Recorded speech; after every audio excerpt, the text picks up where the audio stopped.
London, January 1818. The laundry room of St. Agatha Workhouse in Southwark reeked of lye soap and desperation, steam rising from iron tubs like the breath of forgotten souls. Grace Marlowe stood at the third washboard from the window, her hands raw and reddened from 14 hours of scrubbing garments that would never belong to her, for people who would never see her face. At 21 years of age, she had spent nearly every conscious moment of her life within these gray stone walls, invisible to the world beyond. The water scalded her fingers, but Grace had learned long ago not to flinch. Pain was a luxury she could not afford to acknowledge. Around her, 12 other women worked in silence, their backs bent in identical postures of defeat. This was the rhythm of her existence, the only life she had ever known. No family had come for her. No benefactor had noticed her. She was, as Mistress Grimsby, the workhouse directress, often reminded her, too quiet and too plain to be worth anyone's notice or charity. It was then that the morning routine shattered in a most unexpected manner. The heavy oak door to the laundry swung open with unusual force. Grace glanced up from her washboard to see Mistress Grimsby herself entering, her gray bombazine gown rustling with agitation. Behind her walked a man so utterly foreign to this place that several women stopped their scrubbing entirely. He was tall, perhaps 40 years of age, dressed in a coat of superfine wool, the deep blue of midnight, his cravat tied with such precision it seemed almost a rebuke to their squalor. His eyes, dark and intense, swept the room with the systematic efficiency of someone accustomed to taking inventory of a vast estate. "Continue your work," Mistress Grimsby snapped at the staring women. Her voice carried its usual sharp edge, but Grace detected something else beneath it. Fear, perhaps, or calculation. The gentleman did not speak immediately. Instead, he withdrew a piece of faded fabric from his coat pocket. Grace's heart stuttered in her chest. She knew that fabric. It was the only possession she had brought with her into this world, or so she had been told by the woman who had died when Grace was barely 8 years old, the woman she had called Nurse Betty, though she knew not if that was truly her name or role. "I am seeking a young woman," the gentleman said, his voice cultured and commanding. She would be approximately 21 years of age. She was brought here as an infant in 1797. This, he held up the fabric, was wrapped around her when she arrived. Grace's hands stilled in the wash water. The embroidered letters on that scrap of cloth had been her only comfort during countless sleepless nights. G.M. The directress had told her they meant nothing, that some seamstress had merely marked her work. But Grace had spent hours tracing those letters with her fingertips, imagining they stood for something more. Mistress Grimsby's expression transformed into a mask of calculated concern. "I am afraid, my lord, that we keep impeccable records, and I have no papers regarding any infant arriving in that year bearing such an item." The girl's name would have been Grace Marlowe, the gentleman continued, his gaze sharp. Her father was Thomas Marlowe of Hampshire. The room seemed to contract around Grace. Marlowe. That was her surname then. She had always been simply Grace, no family name to claim, no lineage to trace. Her fingers trembled against the washboard. "We have no one by that name in our registry," Mistress Grimsby insisted. But her eyes, Grace noticed, flickered briefly in her direction before darting away. The gentleman's jaw tightened. He strode forward, his polished boots clicking against the wet stone floor with each deliberate step. "Perhaps your records are incomplete. Perhaps you might inquire among the women here assembled." It was a command, not a request. Mistress Grimsby's hands clenched in the folds of her gown. "That would be most irregular, my lord. These women are here to work, not to be questioned about matters of which they have no knowledge." But the gentleman had already turned his attention to the women at the washboards. His gaze moved from face to face, methodical and searching. When his eyes reached Grace, they stopped. For a long moment, neither of them moved. Grace felt as though she were being examined, not merely with sight but with some deeper faculty, as though he could perceive the very essence of her being. "You," he said quietly. "What is your name?" Grace's throat had gone dry. She had been trained since childhood not to speak unless spoken to directly, and even then to keep her words brief and deferential. But something in this man's voice compelled honesty. "Grace, my lord." "Grace what?" She hesitated. "I have no surname, my lord. I am only Grace." The gentleman's expression shifted, something fierce and sorrowful crossing his features. "How long have you been in this workhouse?" "All my life, my lord. Since I was an infant, or so I have been told." "You were never adopted? Never claimed by family?" "No, my lord." He took 3 steps closer. Grace could now see the lines at the corners of his eyes, marks of both age and what appeared to be long-carried grief. "Do you know anything of your origins? Anything at all?" Grace glanced at Mistress Grimsby, whose face had gone pale as chalk. The directress gave the smallest shake of her head, a warning. But Grace had spent 21 years being warned, being silenced, being told she was nothing and no one. Some part of her, the part that had secretly taught herself arithmetic from a tattered copy of the Young Merchant's Guide she had found in the rubbish, the part that had memorized the patterns of Mistress Grimsby's fraudulent bookkeeping, that part refused to be silenced any longer. "I had a piece of cloth once," she said softly. "It was taken from me when I was 8 years old. Mistress Grimsby said it was too fine for someone like me to possess. It had letters embroidered on it. G and M. The gentleman's hand opened, revealing the very fabric Grace had just described. The morning light streaming through the high windows caught the faded silk, illuminating the delicate stitches that formed those 2 precious letters. Grace's breath caught in her throat. "This cloth?" "Yes, my lord." "Then you are Grace Marlowe," he said, his voice suddenly thick with emotion. "Daughter of Thomas Marlowe, who was a gentleman of Hampshire and one of the dearest friends I ever had the privilege to know." The laundry room erupted in whispers. Mistress Grimsby stepped forward, her composure cracking. "This is quite impossible. The girl has no documentation, no proof of such lineage. She is a foundling, nothing more." "She is documented," the gentleman countered, producing a sheaf of papers from his coat. "I have here the marriage certificate of Thomas Marlowe to Sarah Patterson, dated May 17th, 1796. I have the baptismal record of Grace Marlowe, born April 3rd, 1797, at the parish church in Basingstoke. And I have," his voice hardened, "Thomas Marlowe's will, in which he left a trust fund of £1,500 for his daughter's care, to be administered by a Mistress Patterson of Hampshire, should anything befall him." Grace felt the world tilting beneath her feet. She gripped the edge of the washboard to steady herself. A father. She had a father who had left her something, who had thought of her, who had cared enough to provide for her future. "Mistress Patterson died in 1799, the gentleman continued. "The infant Grace was sent to this workhouse in her stead. But it appears," his gaze cut to Mistress Grimsby like a blade, "that proper papers were never filed, that the trust fund was never claimed, that this young woman has been kept in illegal servitude for 21 years.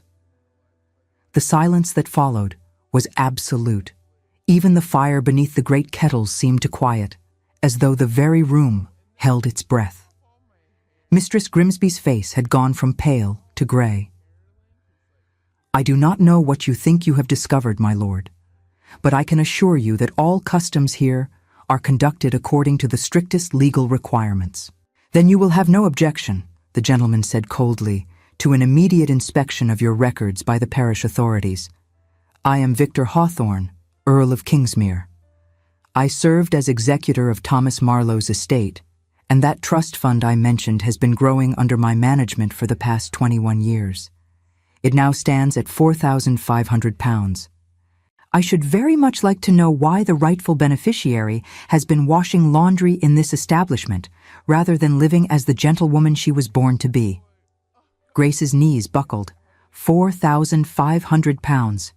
It was an inconceivable sum, enough to live on comfortably for decades, enough to ensure her independence and security for the rest of her life. And yet she had been here, her hands destroyed by lie, her back bent over washboards, her mind starved for any knowledge beyond these walls. Mistress Grimsby's lips pressed into a thin, bloodless line of terror. There must be some mistake. The girl's mother was a servant. She was born out of wedlock. Her mother was Sarah Patterson, daughter of a respectable Hampshire farmer, Lord Hawthorne corrected. She married Thomas Marlowe in a proper church ceremony. I have the certificate, signed by the rector himself. Grace Marlowe is legitimate. She is an heiress, and she has been grievously wronged. The Earl turned back to Grace, and his expression softened. Miss Marlowe, I know this must be overwhelming. I knew your father well. He was a good man, a scholarly man, who died far too young when you were scarcely 2 years old. On his deathbed, he made me promise that if anything should happen to Mistress Patterson, I would find you and ensure you were cared for. I have failed in that promise for far too long, but I am here now, and I swear to you that I will set right what has been allowed to go so terribly wrong. Grace found her voice, though it emerged as barely more than a whisper. My lord, I do not understand. If my father left me in Mistress Patterson's care and she died, why was I not given to you? Because, Lord Hawthorne's voice turned bitter. Mistress Patterson's niece, who handled her affairs after her death, was poorly educated and knew only that there was a child to be sent to London. She found this workhouse through a local parish connection and believed she was doing right by you. She had no knowledge of your father's arrangements, no knowledge of the trust fund. And I, his voice broke slightly, I had no knowledge of you at all. Thomas spoke of you in his final days, but in his delirium, I believed he was speaking of hopes and dreams, not of an actual daughter already born. It was only 3 weeks ago, while organizing old papers in preparation for taking inventory of the estate library, that I found his letter, sealed and hidden among books we had shared. In it, he told me everything, and I have been searching for you every day since. Tears blurred Grace's vision. A father who had loved her, a man who had made provisions for her, a life stolen by circumstance and negligence. I have been here all along, she said, her voice breaking. 21 years, right here. I know, Lord Hawthorne said gently, and I cannot give you back those years, but I can give you your future. You are no longer bound to this place. You are a gentlewoman of independent means. The law is on your side, and I am on your side. Will you allow me to take you from here? Grace looked around the laundry room. The other women were staring at her with expressions ranging from astonishment to envy. Mistress Grimsby stood frozen, clearly calculating whether denial or cooperation would serve her best. And Grace, who had never made a decision for herself in her entire life, who had never been permitted to want or hope for anything beyond her next meal and a dry place to sleep, felt something unfamiliar stirring in her chest.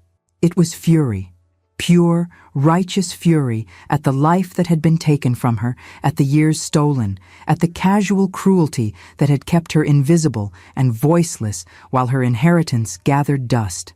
And alongside that fury burned something else, determination.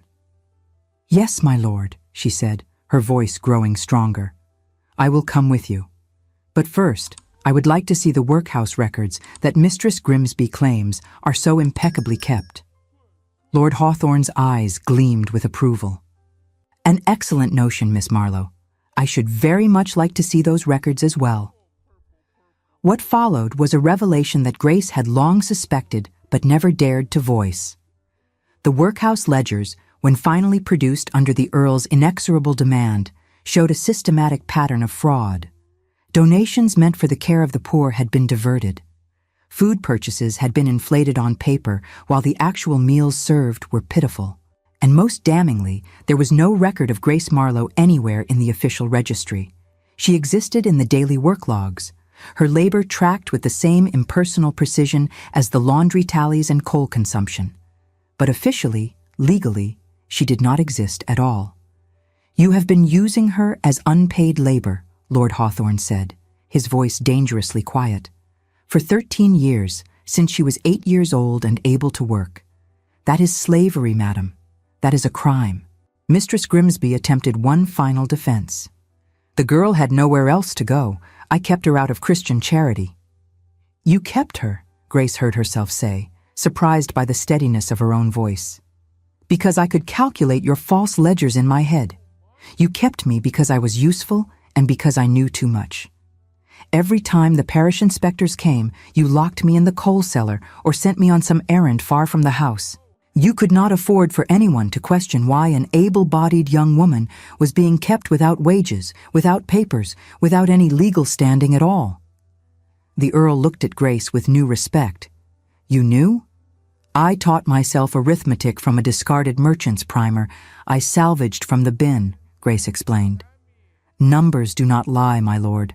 I have known for years that Mistress Grimsby was stealing from the donations. I simply had no power to stop her." "You have power now," Lord Hawthorne said, "and I promise you, this institution will be investigated from foundation to rafters." Within the hour, Grace walked out of St. Agatha Workhouse for the first time in her conscious memory. She wore the same rough gray dress she had worn that morning, carried nothing but the embroidered cloth that Lord Hawthorne had returned to her. But she walked through those doors as Grace Marlowe, daughter of Thomas Marlowe, heiress to £4,500 and under the protection of one of England's most respected peers. The Earl's carriage waited in the narrow street. It was a magnificent vehicle, all polished wood and brass fittings, drawn by 4 matched bay horses. Grace had seen carriages before, of course, glimpsed through windows or when running errands, but she had never imagined herself inside one. Lord Hawthorne handed her up the steps himself, his manner courteous and gentle. "I am taking you to Kingsmere Hall in Surrey," he explained as the carriage began to move. "It is my principal seat. You will be safe there, and we shall determine the best course forward for your future." Grace sat rigidly on the cushioned bench. Her hand hovered over the squabs of velvet upholstery, hesitating to let her rough, chapped fingers touch such exquisite fabric for fear of snagging the silk or leaving a stain of lye. Through the window, London scrolled past, a city she had lived in all her life yet never truly seen. "My lord," she said hesitantly, "I do not know how to be what you say I am. I can barely read. I have no accomplishments, no education, no understanding of how a gentlewoman should conduct herself." "You have intelligence," Lord Hawthorne replied firmly. "You taught yourself mathematics from discarded books. You identified systematic fraud. You survived 21 years in conditions that would have broken lesser souls. Those accomplishments, Miss Marlowe, are worth more than 100 watercolor paintings or Italian arias. But I do not know how to manage money, how to make investments, how to protect myself from those who might take advantage." "Then I will teach you," the Earl said simply. "Thomas asked me to care for you. I failed him once. I will not fail him again. And more than that," his voice softened, "you have a right to understand your own inheritance, to make your own decisions. Too many women are kept deliberately ignorant of financial matters, left vulnerable to the whims of fathers and husbands. You will not be one of them." The journey to Surrey took several hours. Grace spent much of it in silence, watching the landscape transform from London's crowded streets to rolling countryside. Lord Hawthorne did not press her for conversation, seemingly content to allow her time to process the extraordinary upheaval of her morning. Occasionally, he would point out landmarks or comment on the estates they passed, his voice gentle and undemanding. "That property belongs to the Marquis of Aldridge," he said at one point, gesturing to a vast estate visible in the distance. "He is a reasonable man, though his countess can be rather particular about propriety. You will likely meet them eventually." Grace nodded, unable to imagine herself in the same social sphere as a marquess and his countess. The very notion seemed absurd. Yet here she sat in an earl's carriage, wearing a borrowed pelisse, being spoken to as though she were a gentlewoman of standing rather than a workhouse laborer. The weight of what had happened pressed upon her chest. Just this morning, she had woken in the dormitory where she had slept for 21 years. She had eaten the same thin gruel she always ate. She had walked to the laundry expecting another day identical to all the days before. And now, everything had changed. Her entire understanding of who she was and where she belonged had been overturned in the span of a few hours. "My lord," she said hesitantly, "may I ask what my father was like?" Lord Hawthorne's expression softened. "Thomas was one of the kindest men I ever knew. We met at Oxford, though he was there on scholarship rather than family wealth. He had a brilliant mind for mathematics and philosophy. We spent countless hours in debate, solving problems, discussing the great questions of existence. After university, he inherited a small property in Hampshire from a distant relation. It was not grand, but it was his, and he worked tirelessly to improve it." "And my mother?" "Sarah Patterson was the daughter of a farmer whose land bordered your father's property. By all accounts, she was a gentle woman of considerable intelligence.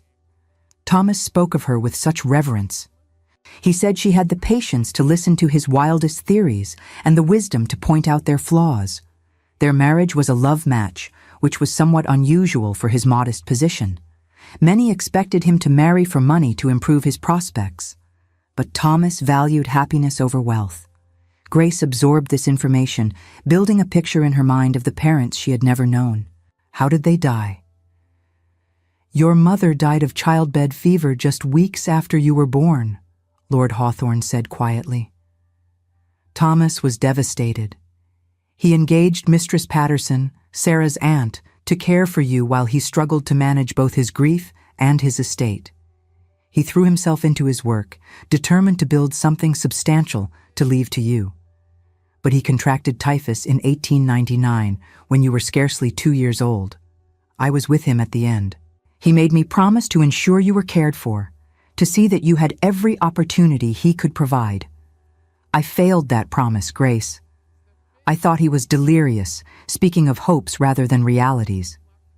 I did not know you existed until I found his letter." "You could not have known," Grace said softly. "And you have found me now. That is what matters." "It has been 21 years, he said, his voice heavy with regret. 21 years you should have spent as his daughter, educated and cherished. Instead, you have known only hardship."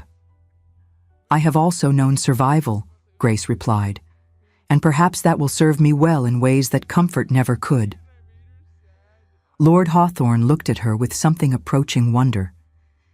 "You have a remarkable spirit, Grace Marlowe. Your father would be extraordinarily proud." Kingsmere Hall appeared as the sun reached its zenith, a magnificent Palladian structure of honey-colored stone set among manicured grounds that seemed to stretch to the horizon. The house itself rose 3 stories, with wings extending on either side of the main block. Tall windows gleamed in the afternoon light. The drive leading to the entrance was lined with ancient oaks, their branches creating a canopy overhead. Grace's breath caught. This was to be her home, at least temporarily. It seemed impossible, a dream from which she might wake at any moment to find herself back at the washboard. She had seen fine houses before, glimpsed through iron gates or from a distance during her rare errands outside the workhouse, but she had never imagined entering one, much less being welcomed as a guest. "It is rather overwhelming at first sight," Lord Hawthorne said, noting her expression. "But I assure you, it is merely a house. Admittedly a large one, but still just rooms and corridors and entirely too many portraits of disapproving ancestors." Despite her anxiety, Grace felt a small smile tug at her lips. "Do the ancestors disapprove of everyone, or am I to be singled out for particular censure?" "They disapprove of me quite regularly," he assured her. "Particularly my great-grandmother Eugenia, whose portrait hangs in the main hall. She has the most forbidding expression imaginable. I am convinced she despised everyone she ever met, including her own family." The carriage drew to a halt before the main entrance.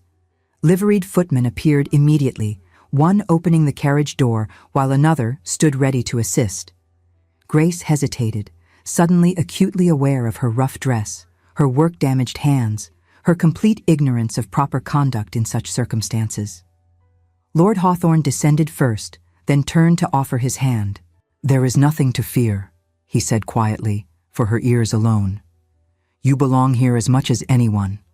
More, perhaps, for you have earned your place through your own strength rather than simply being born to it." The household staff had clearly been warned to expect a guest, but their reactions to Grace's appearance ranged from carefully concealed shock to poorly hidden pity. She could well imagine what she looked like: too thin, her hands ruined by labor, her dress more suitable for a scullery maid than a gentlewoman. The housekeeper, a stern-faced woman of perhaps 50 years named Mistress Havering, stepped forward with admirable efficiency. "Welcome to Kingsmere Hall, Miss Marlowe," she said, her voice professionally courteous. "His lordship has instructed that you are to be given every comfort and courtesy." "Thank you, Mistress Havering," Grace managed, though her voice came out barely above a whisper. Lord Hawthorne spoke with quiet authority. "Mistress Havering, Miss Marlowe will require an entire new wardrobe, suitable for a gentlewoman of her station. Send to London for Madame Beaumont immediately. She is to provide everything necessary, sparing no expense." "Very good, my lord, and I have prepared the rose guest chamber as you instructed." "Excellent. Grace," he turned to her, "you must be exhausted. Mistress Havering will show you to your chamber. Rest this afternoon. Take time to accustom yourself to your new surroundings. We shall speak more this evening at dinner, if you feel equal to it. If not, a tray can be sent to your room." Grace nodded, grateful for his thoughtfulness. "Thank you, my lord." She was led up a sweeping staircase, the steps covered in a runner so thick and soft that her feet seemed to sink into it. The walls were lined with portraits of stern-faced aristocrats, their painted eyes following her progress. Grace kept her gaze forward, acutely aware of Mistress Havering's scrutiny. The rose guest chamber proved to be more luxurious than anything Grace had imagined possible. The air smelled of lavender and beeswax rather than lye. The bed was a four-poster hung with silk curtains in a soft pink that matched the upholstery on the chairs. A fire already burned in the marble fireplace, warming the space to a comfort Grace had never experienced. "The bell pull is there." Mistress Havering indicated a embroidered cord near the bed. "Ring if you require anything. Mary will attend you. She is young but capable, and I have instructed her to provide whatever assistance you might need." "I do not require a maid," Grace said quickly. "I am quite capable of tending to myself." Mistress Havering's expression suggested this was precisely what she had expected. "Nevertheless, his lordship has assigned Mary to your service. It would not be appropriate for a young lady of your position to go without proper attendance." Before Grace could protest further, a girl of perhaps 16 entered bearing a pitcher of hot water. She bobbed a curtsy, her eyes round with curiosity. "Begging your pardon, miss. I am Mary. I have brought water for washing." Grace thanked her, aware of how strange she must appear. The girl's dress, though simple, was cleaner and finer than anything Grace had owned before today. Her hands were soft, unmarked by the harsh labor that had destroyed Grace's. It seemed absurd that this girl should serve someone so obviously beneath her in experience and refinement.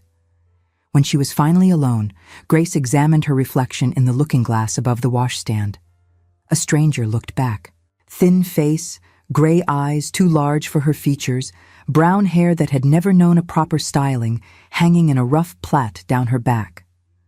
Her skin was pale from years of working indoors, marked here and there with small scars from splashed lye or careless encounters with hot irons. She did not look like someone worth £4,500. She did not look like someone worth finding. But Lord Hawthorne had found her.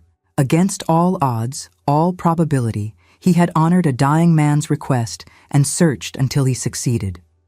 That fact alone seemed worth holding on to, an anchor in this sea of disorienting luxury. That evening, Grace dined alone in her chamber. The food arrived on a silver tray, roasted chicken, delicate vegetables, bread still warm from the oven, and a pudding so rich it made her almost weep. She ate slowly, savoring each bite. Night fell, bringing a darkness deeper than the city ever allowed. Grace lay in the softest bed she had ever known, but sleep eluded her. The silence of the great house was heavy and absolute. For 21 years, she had slept to the sound of coughing, weeping, and the restless shifting of 12 other women in a crowded dormitory. This quiet was a strange, suffocating blanket that left her staring wide-eyed at the canopy above, listening to the pounding of her own heart until dawn finally broke. Morning came, and with it, a new routine that could not have been more different from her previous existence.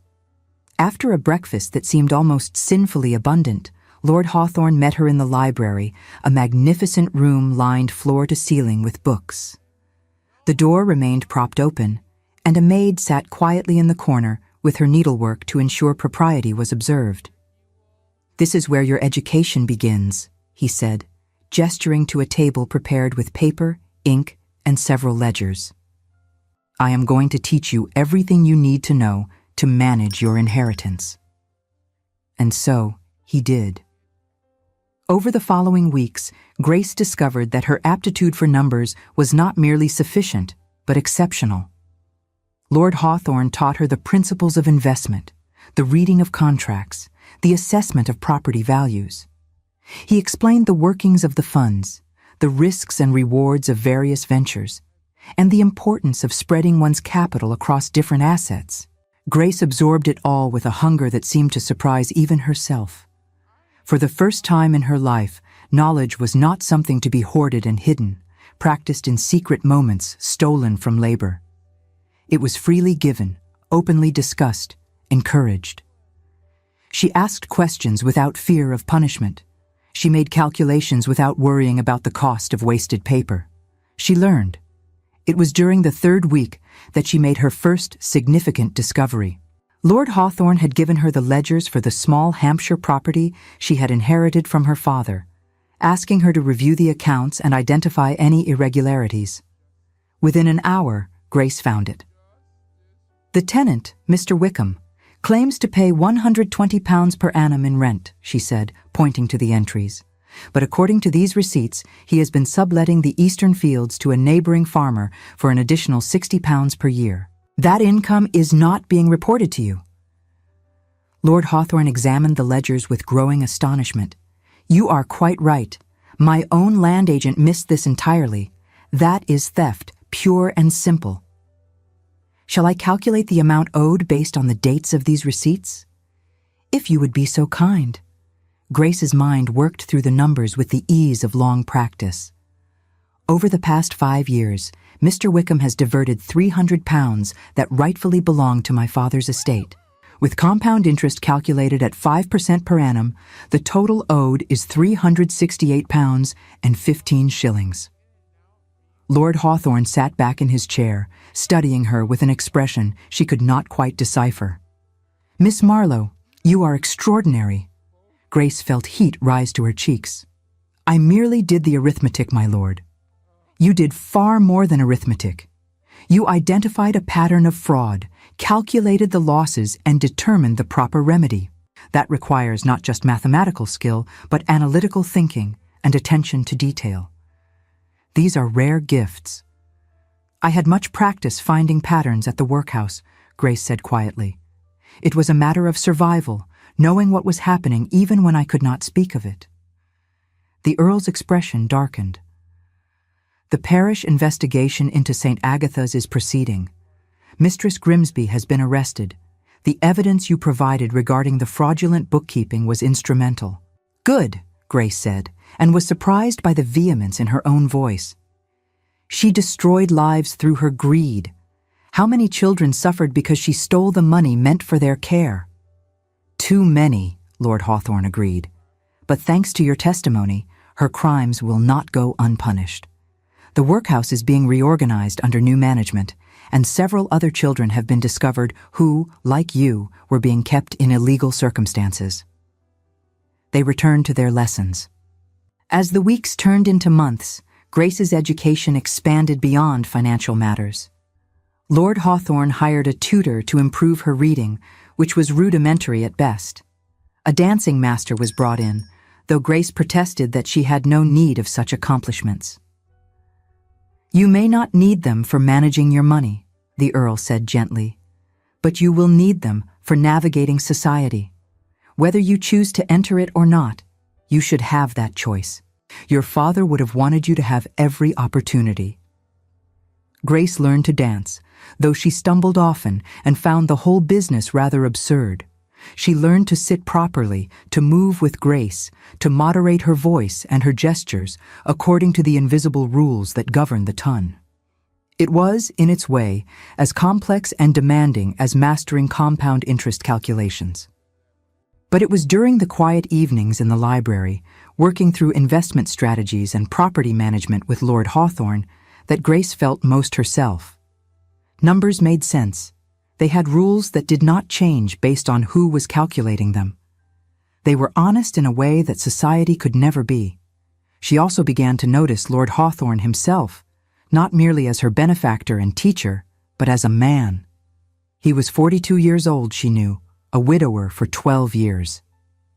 His wife had died in childbirth, the baby dying with her, and by all accounts he had never recovered from the loss. The servants spoke of him as the grief Earl, a man who had locked away his heart and devoted himself entirely to duty.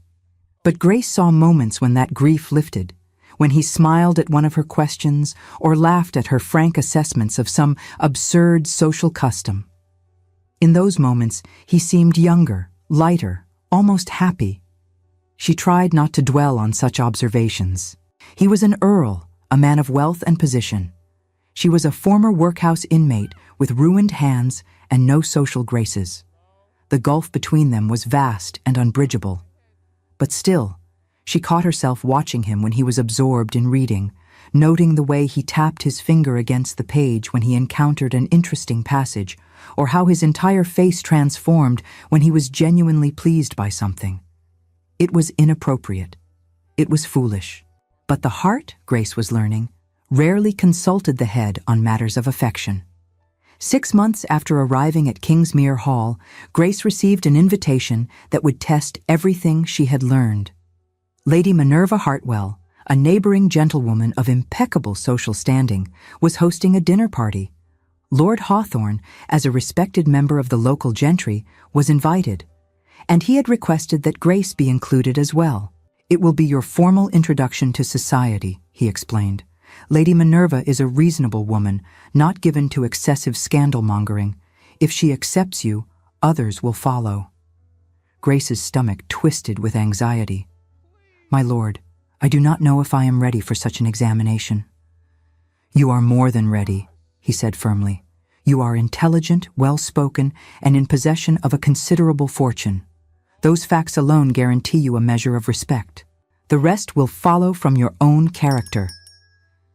The evening of the dinner arrived with all the inexorable certainty of fate. Grace dressed in one of her new gowns, a pale blue silk that Madame Beaumont had assured her was perfectly appropriate for a dinner party.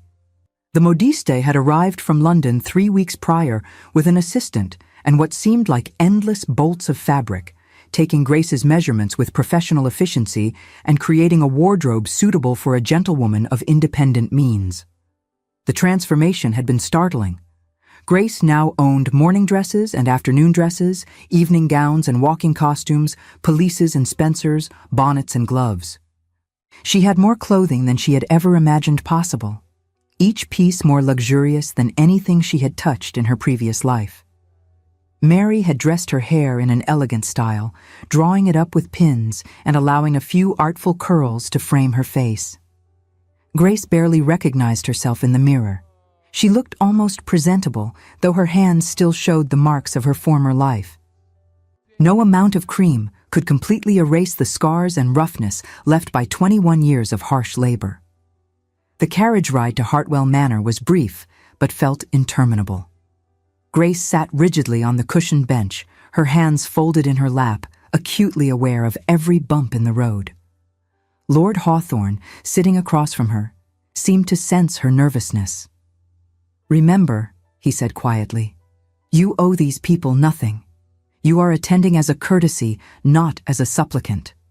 Your worth is not determined by their approval. You are a gentlewoman of independent fortune, the daughter of a respected man, and you have demonstrated intelligence and capability that would impress any reasonable person. Easy to say, my lord, when you have always had approval, when you have never been the object of speculation and whispered gossip. He was quiet for a moment. I lost my wife and child 12 years ago. For years after, I was pitied, avoided, treated as though grief were contagious. I know what it is to be marked as different, to feel eyes upon you weighing your adequacy, finding you wanting or broken. It is never easy. But you are stronger than you realize, Grace. You have survived things that would have destroyed others. A dinner party is nothing compared to what you have already endured. Grace found unexpected comfort in his words. She had not considered that someone of his station might understand feeling out of place, being judged and found wanting. Thank you, my lord. You are most welcome, and Grace, I will be there throughout the evening. If anyone makes you uncomfortable, you need only catch my eye. We can always plead fatigue or previous engagement and leave early. Hartwell Manor blazed with candlelight as they approached, a substantial country house of red brick with white columns flanking the entrance. Carriages lined the drive, discharging guests in evening finery. Grace swallowed hard, fighting the urge to ask Lord Hawthorne to turn around, to take her back to Kingsmere where she felt safe. But she had not survived the hardships of St. Agatha's by being a coward. She would face this test as she had faced everything else, with whatever courage she could muster. They were announced at the entrance to the drawing room. Lord Hawthorne, Earl of Kingsmere, Miss Grace Marlowe. The assembled company turned as one to examine her with the frank curiosity of those who believed themselves entitled to judge. Grace felt the weight of their scrutiny like a physical thing. There were perhaps 20 guests in total, ranging from elderly dowagers in turbans and jewels to young couples barely older than Grace herself. All were dressed in the finest evening attire, the ladies in silks and satins, the gentlemen in impeccably tailored coats and pristine cravats. Lady Minerva Hartwell proved to be a handsome woman of perhaps 50 years, with keen hazel eyes and a direct manner that suggested she tolerated no foolishness. She came forward immediately, her bearing regal but not unkind. "Lord Hawthorne, how delightful to see you," she said, extending her hand. "And this must be Miss Marlowe. My dear, you are most welcome to my home. His lordship has told me of your remarkable story." Grace curtsied, grateful that the dance master's endless lessons had trained her body to move properly, even when her mind felt paralyzed with anxiety. "You are very kind, Lady Minerva. Thank you for including me in your gathering." "Not kind, my dear. Curious. It is not every day that a young woman of fortune appears from nowhere, particularly one with such an unusual history. But come, you must meet my other guests. I am sure they are all agog to make your acquaintance." The introductions that followed were a blur of names and titles. Sir Edmund Carstairs and his wife, Lady Carstairs. Mr. and Mistress Wentworth. The Honourable Miss Sophronia Talbot and her brother Mr. Jameson Talbot. Lord and Lady Haverstoke. And most memorably, Lady Honoria Vexley, a sharp-faced woman of indeterminate age who examined Grace with the cold assessment of someone appraising livestock at market. Grace curtsied and murmured appropriate responses to each introduction, acutely aware of the speculation in every pair of eyes. She could practically hear their thoughts. Where had she come from? Was her fortune legitimate? What was her connection to Lord Hawthorne? Was there some impropriety in their arrangement? It was Lady Honoria who delivered the evening's first true challenge. After the initial introductions were complete and the guests had begun to circulate with glasses of sherry, she approached Grace with a smile that did not reach her eyes. "How fascinating," Lady Honoria said, her voice carrying clearly across the drawing room. "To discover oneself an heiress after so many years of poverty. One might almost call it a fairy tale, though of course," she added with a smile that did not reach her eyes, "fairy tales are rarely quite what they seem." The room went silent, Grace felt every gaze upon her, waiting to see how she would respond to this veiled attack. She could feel her heart pounding, her palms growing damp. But she had not endured the cruelty of the workhouse by being unable to read hostility or defend herself. "Indeed, Lady Honoria," Grace said calmly. "Fairy tales typically involve magic and wishes. My situation involved fraud, negligence, and theft. I would not call those things fantastic at all. They are, sadly, all too common in our world." A slight smile tugged at Lady Minerva's lips. "Well said, Miss Marlowe." Lady Honoria's smile froze. "I merely meant that it must be quite overwhelming to suddenly find oneself in possession of such means after a life of labor." "It is overwhelming," Grace agreed. "But then, I imagine it would be equally overwhelming for someone accustomed to having their affairs managed by others to suddenly need to understand their own finances. Fortunately, I have had excellent instruction from Lord Hawthorne in matters of investment and property management. Did you know, for instance, that while the Navy 5% are reliable, one can achieve considerably better returns with canal shares, provided one is willing to study the trade routes?" Several of the gentlemen in the room looked surprised. One, an elderly man with magnificent whiskers, actually laughed. "By God, the girl knows her business. The Navy 5s are safe, but dull as dishwater. Canal shares are where the future lies. Well done, Miss Marlowe." Lady Honoria looked as though she had bitten into something sour. How very unusual for a lady to concern herself with such matters. "I find it unusual for any person not to concern themselves with their own financial security," Grace countered, her tone polite but firm. "When one has known the absolute lack of money, Lady Honoria, one tends to view its management not as a hobby, but as a necessary survival skill." Lord Hawthorne, who had been watching this exchange with an expression of carefully controlled amusement, intervened smoothly. "Miss Marlowe has proven herself exceptionally gifted with financial analysis. She recently identified a significant discrepancy in some estate accounts that my own land agent had overlooked. I have come to rely on her perspective quite considerably." The conversation moved on to other topics, but Grace was aware that she had passed some crucial test. Several guests made a point of engaging her in further conversation throughout the evening.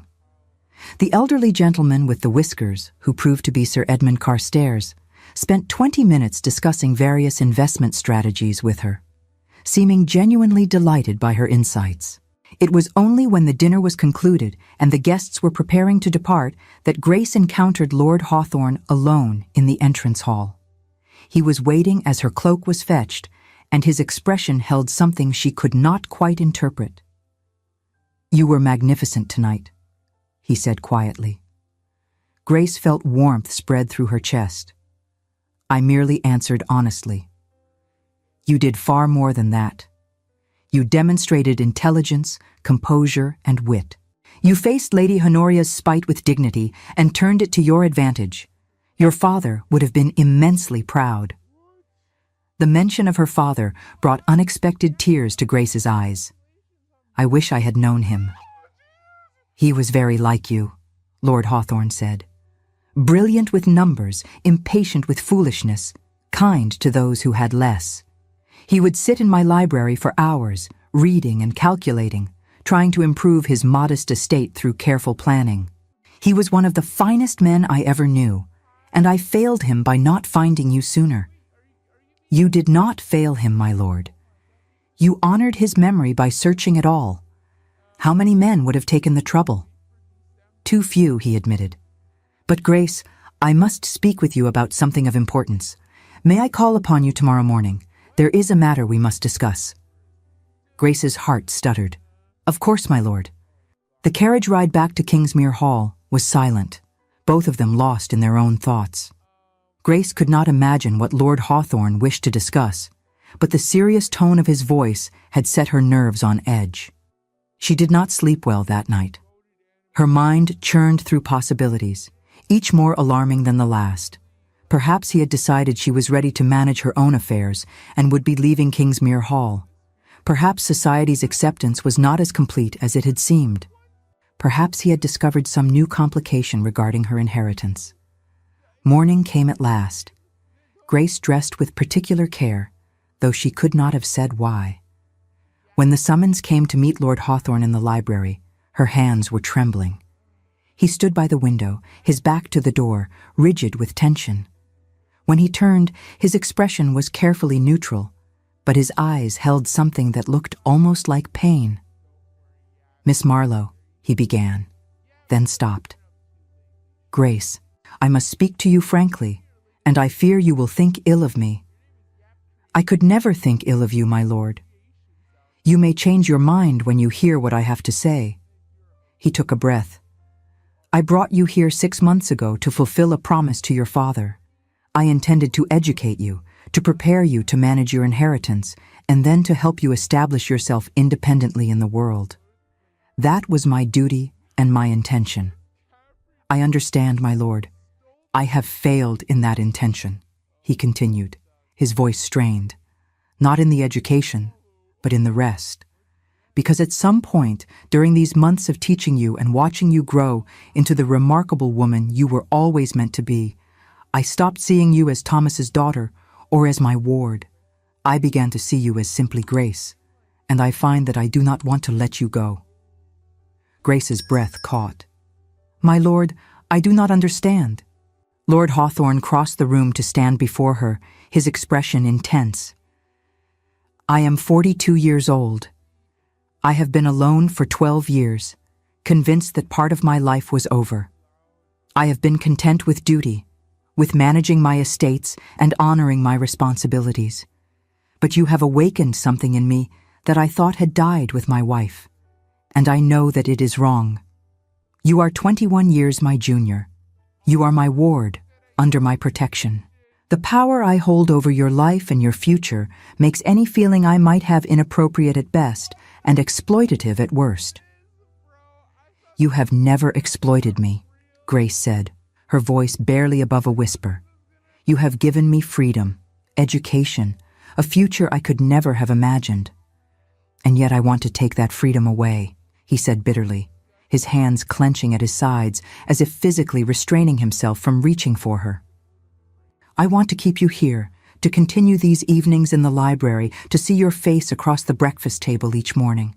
I want things I have no right to want, so I must do the only honorable thing possible." He withdrew a document from his coat and laid it on the desk between them.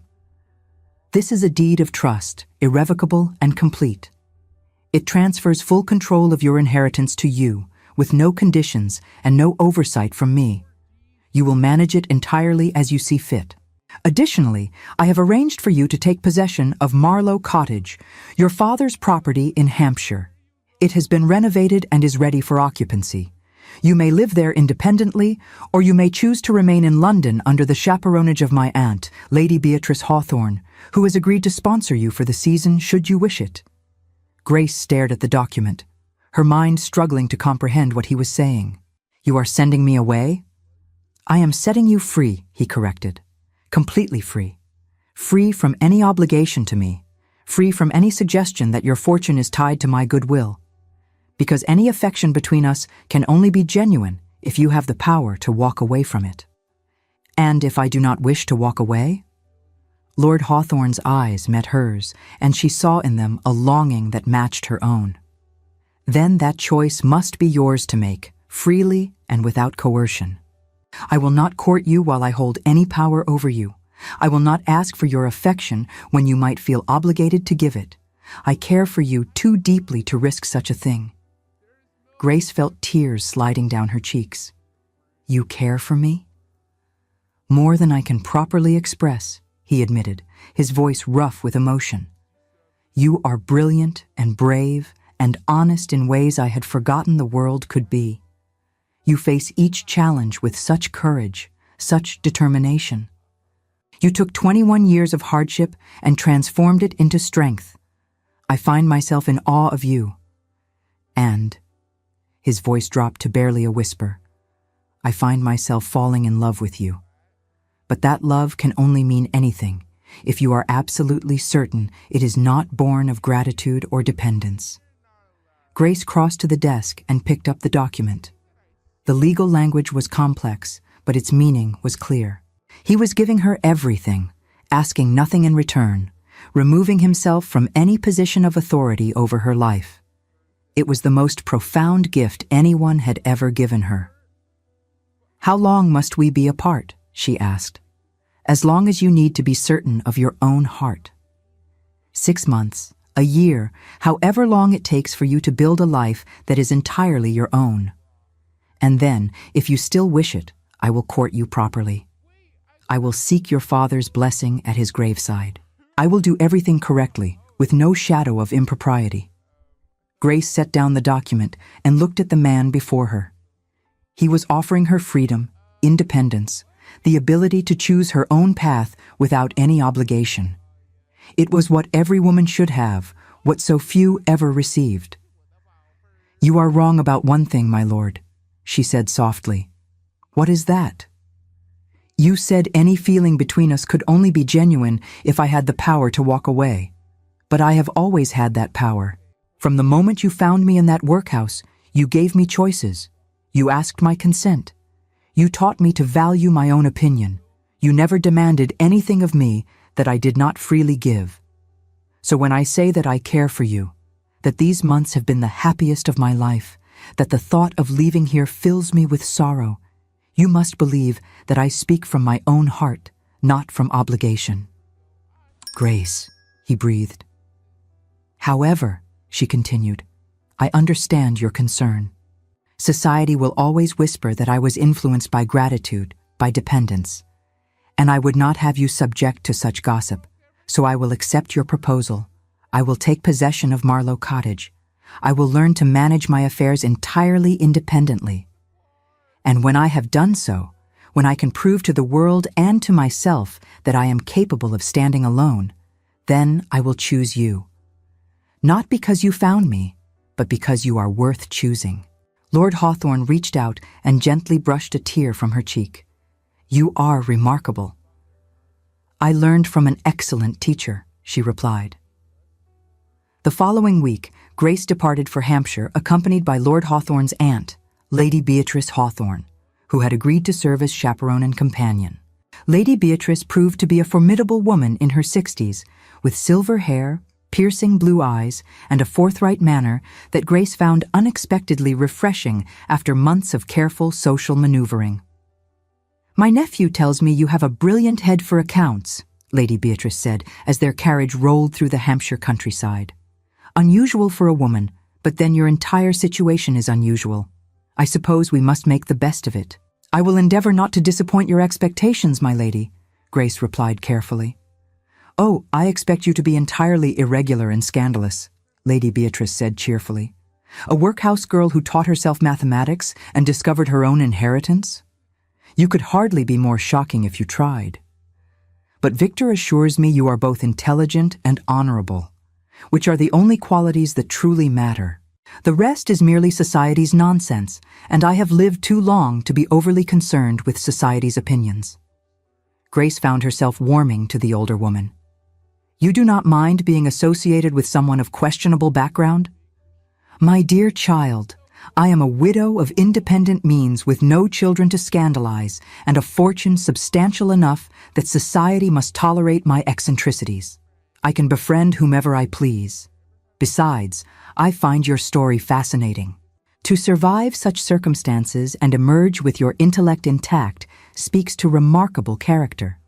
That is far more impressive than being born to the right family and accomplishing nothing of note."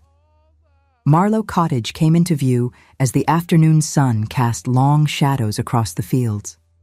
Grace leaned forward, eager for her first glimpse of the property that had belonged to her father.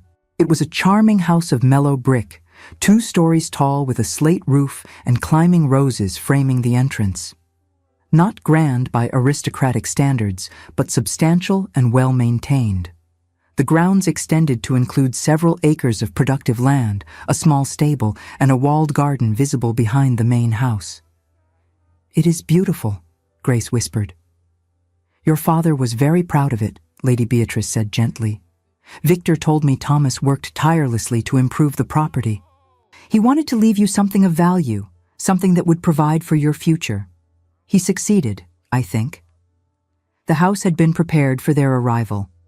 The housekeeper, Mistress Davison, a capable woman of middle years, greeted them at the door and provided a tour of the premises.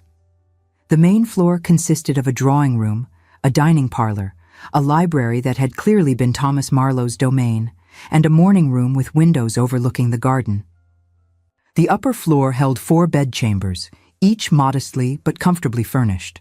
The servants' quarters were in the attic, and the kitchen, still room, and various service areas occupied the ground floor. Grace found herself drawn immediately to the library. The shelves were filled with books on mathematics, philosophy, agriculture, and classical literature. A large desk dominated one corner, its surface scarred with the marks of years of use. Papers were still stacked neatly, as though Thomas Marlowe might return at any moment to continue his work.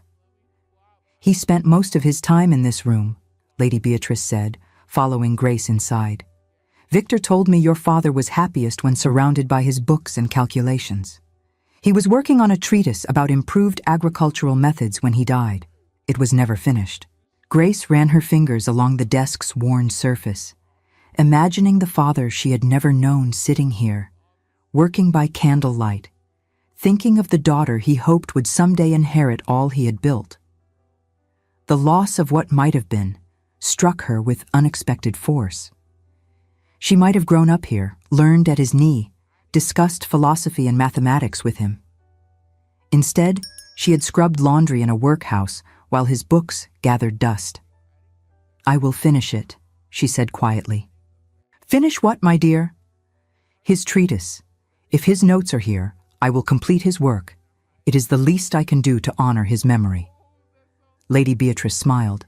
"I think you and I shall get along admirably, Grace Marlowe." The following days established a routine. Grace rose early and immediately set about learning everything about her property. She reviewed all the accounts going back 5 years, identifying every income source and expenditure. She met personally with each of the 3 tenant farmers who worked her land, asking detailed questions about their crops, their methods, their challenges. She inspected the fields, the fences, the irrigation systems. The tenants were initially wary, unaccustomed to dealing with a female landowner, particularly one so young. But Grace's intelligent questions and genuine interest in their work gradually won their respect. She discovered that the main tenant, Mr. Edmund Wickham, had indeed been subletting the eastern fields without reporting the income. When she confronted him with the evidence, backed by meticulous calculations, he had little choice but to acknowledge his deception. "You owe this estate £368 and 15 shillings, Grace informed him in her new study, her voice steady despite her nervousness at this confrontation. "I have calculated the amount based on the receipts I discovered and the rent you should have been paying for the past 5 years. Mr. Wickham, a ruddy-faced man of 40, blustered and protested.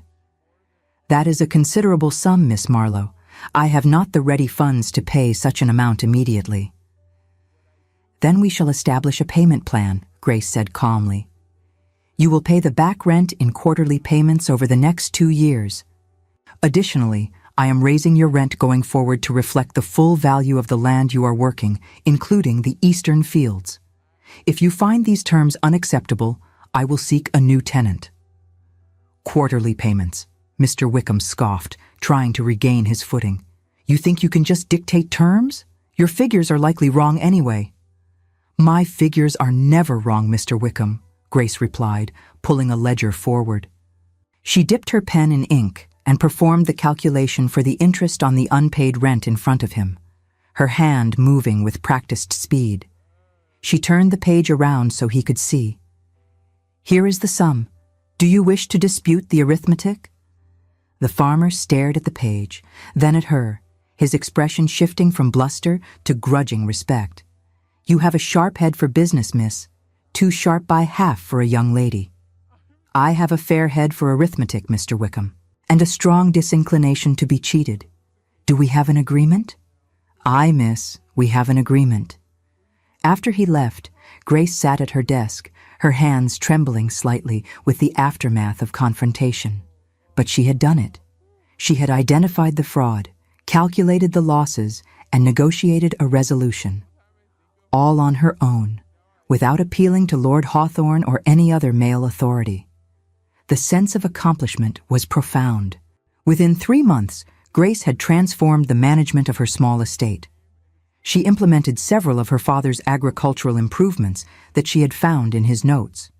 She renegotiated contracts with suppliers to reduce costs. She invested in better fencing that would increase the land's long-term value. The estate's annual income rose steadily, and Grace maintained detailed records of every transaction. But it was her decision to establish the Marlowe School for Forgotten Children that truly demonstrated her independence and her commitment to ensuring others would not suffer as she had. She purchased a small property adjacent to her own, a former coaching inn that had fallen into disrepair. Using a portion of her inheritance, she hired builders to renovate the structure into a proper school. Lady Beatrice supported the endeavor enthusiastically, using her social connections to recruit qualified teachers. The curriculum Grace designed was practical and comprehensive: reading, writing, arithmetic, history, and for the older students, apprenticeships in honest trades that would allow them to earn a living with dignity. "You will scandalize society," Lady Beatrice warned her cheerfully. "An unmarried woman of 22 establishing a school without male oversight? The gossips will have a field day." "Let them gossip," Grace said. "I spent 21 years being invisible because no one cared enough to look for me. These children will not be invisible. They will have education, opportunity, and the knowledge that someone values them enough to invest in their futures." The school opened in June of 1819 with its first class of 30 students, all children from workhouses or orphanages in the surrounding counties. Grace personally interviewed each child, ensuring they understood that this was an opportunity for genuine transformation. She hired a superintendent, Mr. Charles Grenville, a former schoolmaster of impeccable credentials who shared her vision of practical education for disadvantaged children. The response from local society was indeed mixed. Some praised her charity and her commitment to improving the lives of the poor. The vicar of the local church delivered a sermon commending her Christian compassion. But others whispered that she was overstepping her place, that such undertakings were inappropriate for an unmarried woman, that she was setting a dangerous example by acting independently of male guidance. Grace ignored them all. She had spent 21 years being told she had no place, that she was nothing and no one. She would not accept such limitations now. She had the means, the intelligence, and the determination to make a difference. That was all that mattered. 8 months after leaving Kingsmere Hall, Grace stood in her study at Marlowe Cottage, reviewing the school's quarterly accounts. Enrollment had exceeded all expectations, reaching 50 students by the autumn term. The children were thriving, learning not just academic subjects but self-respect and the belief that their lives could be different from what society had prescribed. It was then that Lord Hawthorne arrived. Grace looked up from her ledgers to find him standing in the doorway of her study, as though her thoughts had somehow summoned him into being. He looked older than she remembered, as though the months apart had cost him as dearly as they had cost her. "Miss Marlowe," he said formally, "I apologize for arriving unannounced, but I could not stay away any longer." Grace set down her pen with hands that trembled only slightly. "You are always welcome here, my lord." He entered the study, his gaze taking in the neat stacks of account books, the correspondence from her tenants, the plans for expanding the school. "I have been following your progress," he admitted. "Lady Beatrice writes to me weekly with updates. She tells me you have accomplished more in 8 months than many land agents achieve in years." "I had an excellent teacher," Grace said quietly. "No," he shook his head. "You had natural brilliance that merely needed the opportunity to flourish. Everything you have achieved here is yours alone." "Not alone," she corrected. "I have had support and guidance. But I have made my own decisions, managed my own affairs. I have proven to myself that I can stand independent of any man's protection or provision." "You have," he agreed. "So I must ask you, Grace Marlowe, now that you have your own fortune, your own home, your own purpose in this world, do you still want a man who has spent these months counting the days until he might honorably seek your company again?" Grace rose from her chair and crossed to stand before him. "I do not want just any man, my lord. I want you. Not because you saved me, though you did. Not because you educated me, though you did that as well. I want you because you saw me when I was invisible. Because you treated me as capable when the world told me I was worthless. Because you gave me freedom when you could have kept control. Because you make me laugh, and you challenge my thinking, and because I am happier in your presence than I have ever been anywhere else." "Grace," he whispered, reaching for her hands, "I have loved you since the day you calculated compound interest in your head and then lectured me about diversification. I have loved your courage and your intelligence and your refusal to accept anything less than truth. These months without you have been agony." "Then perhaps," Grace said, "we need not endure any more such months. Does that mean you will consent to marry me? Properly, with all the time for courtship that you deserve?" "It means," Grace replied, "that I would be honored to become your wife, on one condition." "Anything," he said immediately. "That we remain partners in all things. That you continue to value my opinion on matters of finance and estate management. That we work together as equals for the rest of our lives."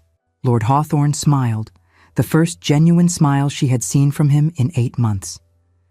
"My dear Miss Marlowe, I would have it no other way.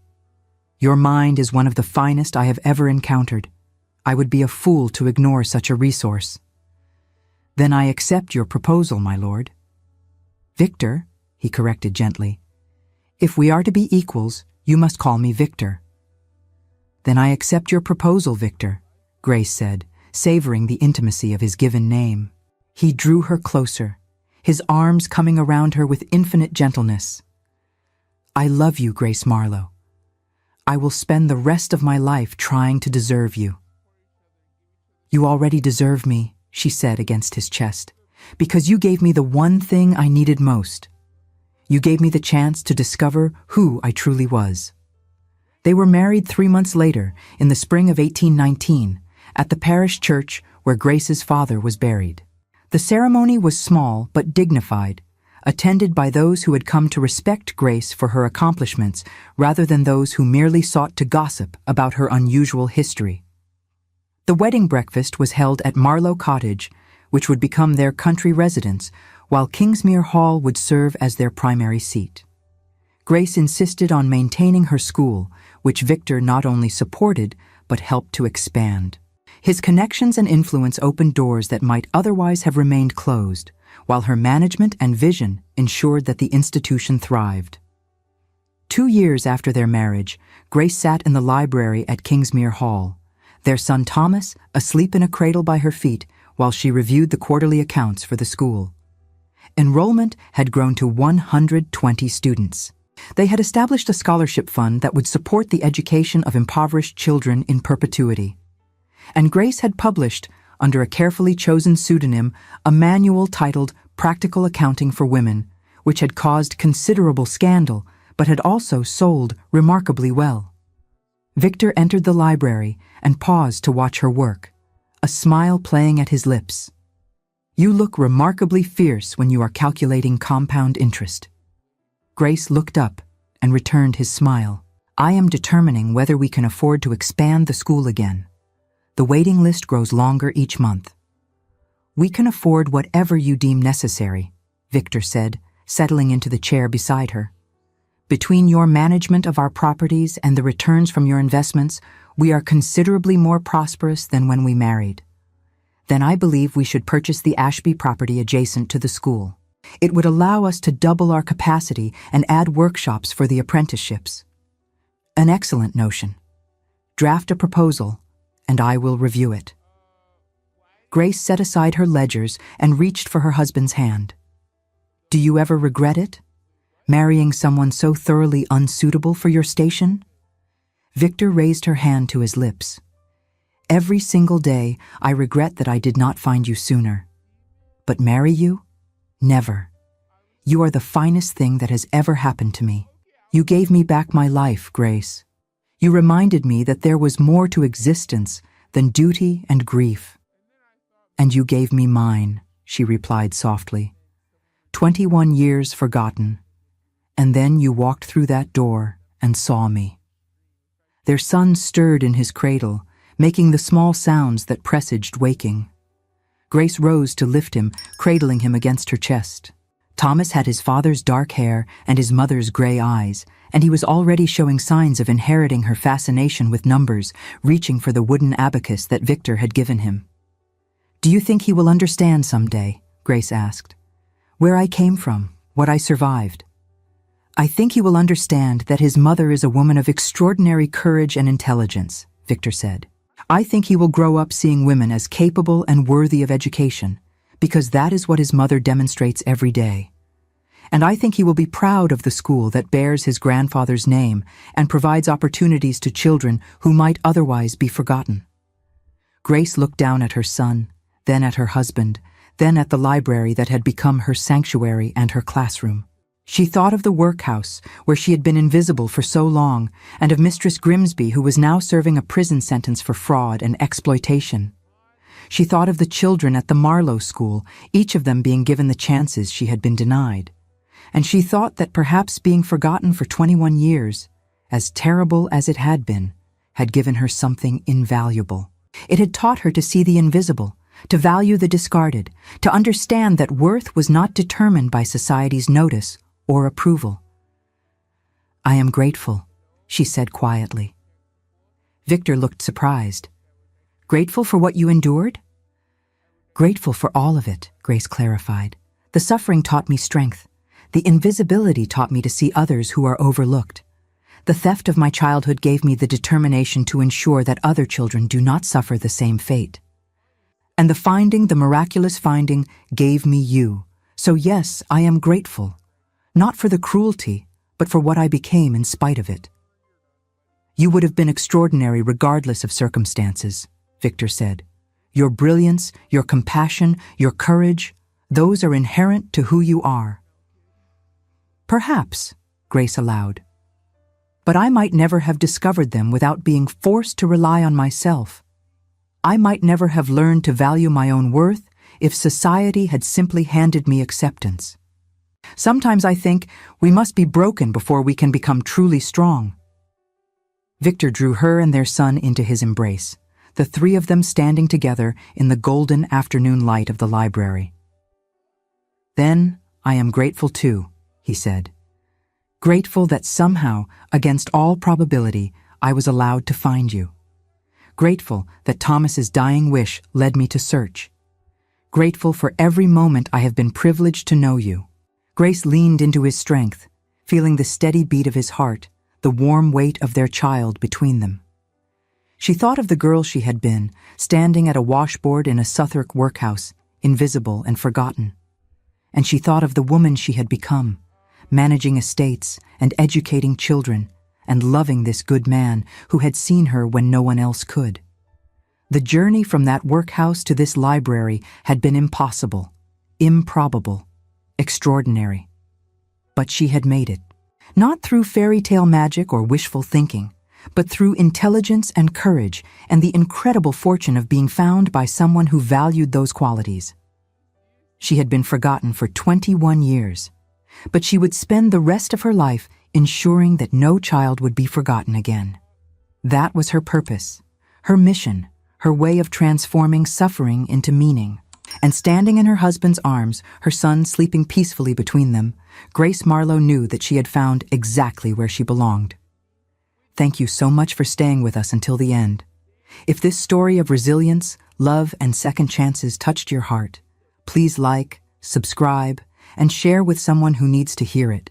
Your support helps us continue creating stories of courage, redemption, and hope.